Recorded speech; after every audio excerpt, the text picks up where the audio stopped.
Classes में एक बार पुनः आपका स्वागत है। आज हम समांतर माध्य ज्ञात करने की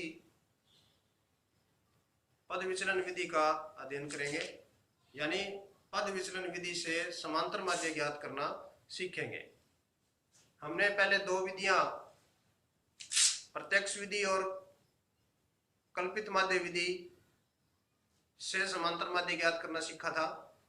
आज हम इसकी तीसरी और अंतिम विधि पद विचलन विधि से समांतर माध्य ज्ञात करना सीखेंगे। हमने एक प्रश्न लिया है, कोई परिवार है, उनका दैनिक व्यय सारणी में दर्शाया गया है। 100 से 150 रुपए व्यय, यहां ये रुपए में है। 100 से 150 रुपए व्यय, यानी 100 से लेकर 150 रुपए तक खर्च करने वाले परिवार हैं वो 4 हैं। 150 से 200 वाले 5 हैं। 200 से 250 वाले 12 हैं और 250 से 300 वाले 2 और 300 से 350 वाले 2 परिवार। हमने कुछ परिवार हैं, कितने परिवार हैं ये? 25 सिग्मा एफ बराबर 25, यानी 25 परिवारों का एक अध्ययन किया गया है। एक सारणी बनाई गई है उनकी, जिसमें परिवारों का व्यय है, दैनिक रोजाना का जो खर्च है वो दर्शाया गया है। इसका हमें समांतर माध्य ज्ञात करना है। तो हम सबसे पहले समांतर माध्य में, मैंने पिछले वीडियो में भी बताया था कि यदि हमारे पास सारणी है वो वर्गीकृत है तो हम मध्यमान x ज्ञात करेंगे। तो मध्यमान 100 और 150 का मध्यमान 125, 100 और 150 को जोड़ देंगे 250 हो गया। 250 में 2 का भाग लगाएंगे 125 आ जाएगा, यानी उच्च सीमा और निम्न सीमा का योग बटा में 2। 150 और 250 350, 350 का आधा 175, 200 250 450, 225, फिर ये आ जाएगा 275, ये आ जाएगा 325। ये इन दोनों को जोड़ करके 2 का भाग लगा दिया, मध्यमान आ गया। इसमें अंतर 50 का है तो इनमें भी 50 का अंतर ही रहेगा। 125 प्लस 50 175, 175 प्लस 50 225, 225 प्लस 50 275, 275 प्लस 50 325। ऐसे ज्ञात करेंगे। 250 का आधा हो जाएगा 275। अब हम कल्पना से कितने पद हैं हमारे पास? 1 2 3 4 5, 5 वर्ग हैं, तो कल्पित माध्य मानेंगे। माना कल्पित माध्य। कल्पित माध्य को ए से लिखते हैं, बीच वाला पद है वो ये मान लेते हैं 225।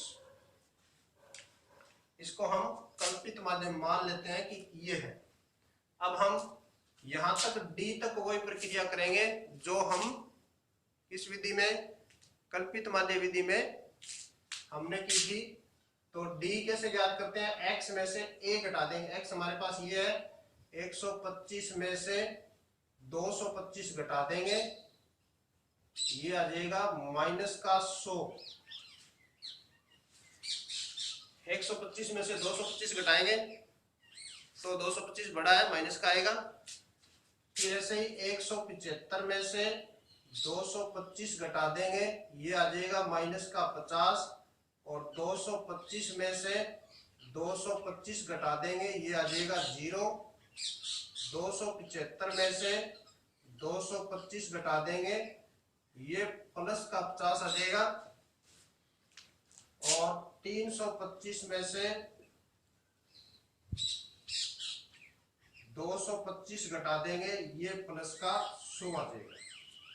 मैंने आपको पिछले वीडियो में बताया था कि ये जो डी जब ज्ञात करेंगे तो जहां हमने ए मान रखा है उससे ऊपर वाले जो डी आएगा वो माइनस का आएगा और उससे नीचे वाले जो आएंगे वो प्लस के आएंगे। अब हम ये विधि क्यों काम में ले रहे हैं, क्योंकि हमारे पास इधर देखो बड़े बड़े मान है सारे, x का मान बड़ा है, गुणा करेंगे जोड़ करेंगे बड़ा हो जाएगा। यहां से जो भी विधि आ रही है आगे वो थोड़ा थोड़ा इसको जो गुणा है और योग है उसको छोटा कर रही है, कम कर रही है उसको। देखिए आप u कैसे ज्ञात करते हैं, d तक अब देखो d में भी बढ़ा है, 100 का गुणा करेंगे फिर 50 का गुणा करते हैं, अगर कल्पित माध्य से करते हैं तो 100 का गुणा 4 से करते हैं। एफ डी ज्ञात करना था हमें, अब हम एफ डी नहीं ज्ञात कर रहे, पहले u ज्ञात कर रहे हैं। और u कैसे ज्ञात होता है, इसके लिए हम h ज्ञात करेंगे। h होता है वर्गांतर, वर्गांतर या वर्ग अंतराल, वर्ग अंतराल भी बोल देते हैं इसको। ये उच्च सीमा में से निम्न सीमा घटा देते हैं, 150 में से 100 घटा दिया, कितना आ गया 50। ये जो यहां डिफरेंस दिखाई दे रहा है ये h होता है, तो h का मान हमारे पास 50 है।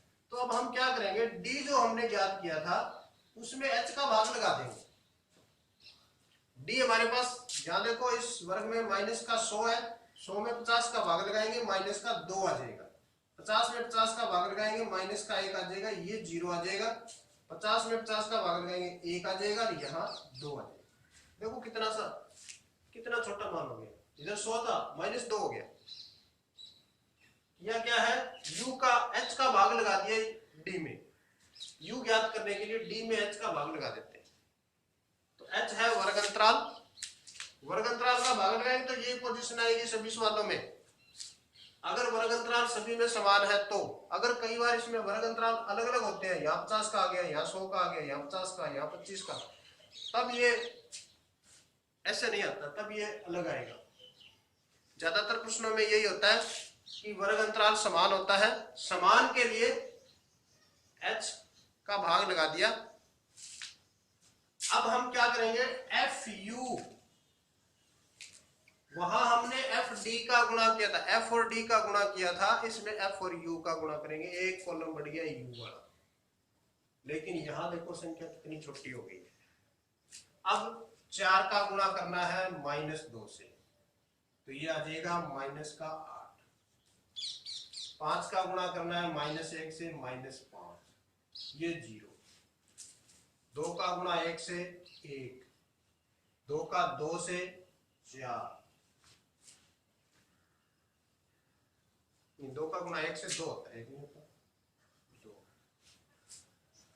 इसमें गुणा का थोड़ा ध्यान रखना है, 2 का 1 से 2, 2 का 2 से 4, 12 का 0 से 0, 5 का है -1 से ऊपर वाले माइनस के आएंगे। अब हम इसका योग करेंगे, तो हमें योग करना है अब सिग्मा एफ यू का,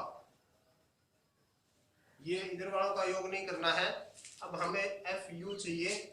तो माइनस वालों का जोड़ हो जाएगा माइनस का 13 और प्लस वालों का हो जाएगा 6। तो देखो 13 में से 6 घटाएंगे तो माइनस का 7 आ जाएगा। इस बार माइनस आ रहा है, माइनस वाली संख्या बड़ी है प्लस वाली छोटी है, तो इसमें से ये घटा देंगे और योग में -7 आ जाएगा। सिग्मा एफ हमने ज्ञात कर लिया है। अब हम समांतर माध्य का सूत्र लिखेंगे,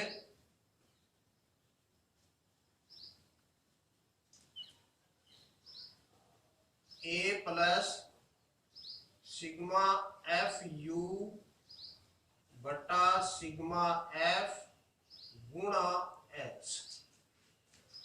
देखो कल्पित माध्य वाला सूत्र है a माना हुआ है, एफ डी की जगह एफ यू आ गया, और यहां जब h का भाग लगाया था तो सूत्र में गुणा हो गया, उसमें d a घटाया था a जुड़ गया, और यहाँ h का भाग लगाया था तो सूत्र में आके वापस गुणा हो जाएगा। अब इसमें हमारे पास a का मान 225 है, सिग्मा एफ यू कितना है -7, सिग्मा एफ 25 और h हमारे पास 50 हमने लिख रखा है यहाँ। अब हम मान रख देंगे समांतर माध्य बराबर ए का मान 225 प्लस -7 बट्टा में 25 और इंटू एच का मान 50। ये जो लाइन होती है मान रखने वाली सबसे महत्वपूर्ण है, ये सबसे ज्यादा नंबर की होती है। 6 नंबर का यदि प्रश्न आता है तो 2 नंबर 3 नंबर 1 नंबर इसका होता है सूत्र का, 1 नंबर मान ज्ञात करने का है, 2 नंबर इस लाइन के होते हैं। तो ये सबसे महत्वपूर्ण लाइन है। अगर आपने मान सही रख दिया है तो सवाल सही हो जाएगा। बराबर 225 प्लस माइनस, अब देखो ये माइनस था तो ये निशान भी माइनस का हो जाएगा, और 7 बटा 25 इंटू 50 ये कट जाएगा 2 से। 225 माइनस 7 का गुणा 2 से 14, और ये आ जाएगा 211। ये समांतर माध्य आ गया।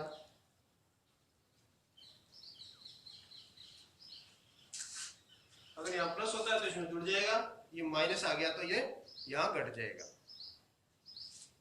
तो समांतर माध्य है 211, इसका उत्तर आ जाएगा।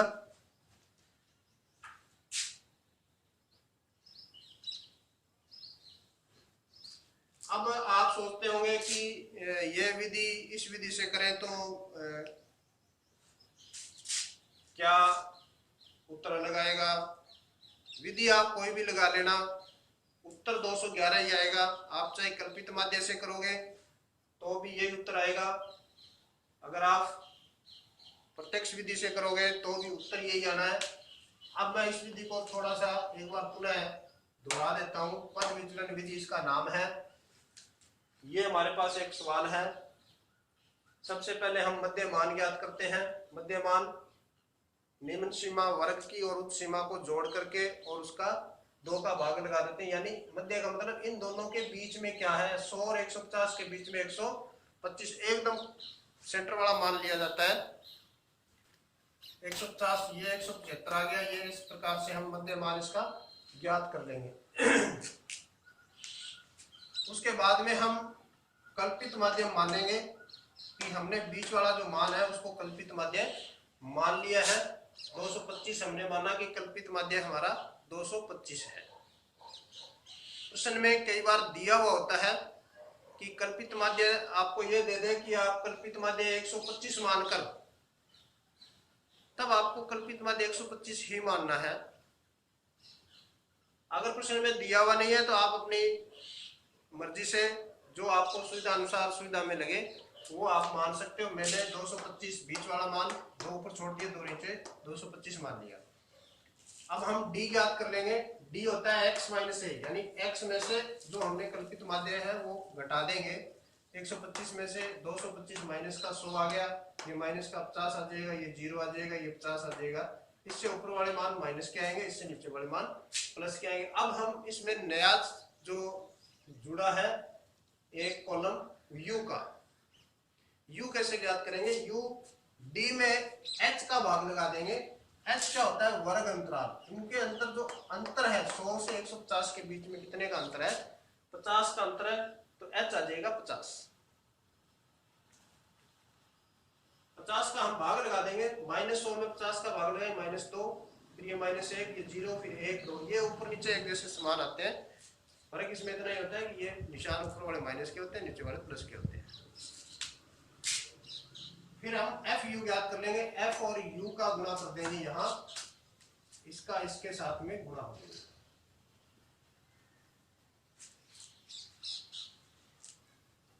चार और -2 का गुणा आ जाएगा बराबर में -8। ऐसे 5 का गुणा -1 से -5। अब क्या करेंगे, इनका योग करना है। सीमा, सीमा का मतलब होता है जोड़। एफ और यू का जोड़ करना है तो पहले माइनस वाला को जोड़ देंगे, प्लस वाला को अलग जोड़ देंगे। फिर 13 माइनस का है, 6 प्लस का है, तो 13 माइनस वाला ज्यादा है 7, तो ये योग इसका माइनस का 7 आ जाएगा। अब हमारे पास उत्तर है समांतर माध्य ज्ञात करने का, ए प्लस सिग्मा एफ यू बटा सिग्मा एफ गुणा एच। एफ यू का मान -7 है, ये हम मान लिख देते हैं यहाँ, इसके बाद नहीं मान रख देंगे और इसको हल कर देंगे इस प्रकार से। ये समांतर माध्य है वो हमारा आ जाएगा। तो ये तीनों विधियां हमने कर ली है। मैं आशा करता हूं कि आपको ये तीनों प्रकार की विधियां है वो समझ में आ गई होगी। अगर नहीं भी आई है, कहीं से कोई समझ में नहीं आता है, तो आप फोन कर सकते हैं या आप कमेंट में लिख करके भेज सकते हैं। धन्यवाद।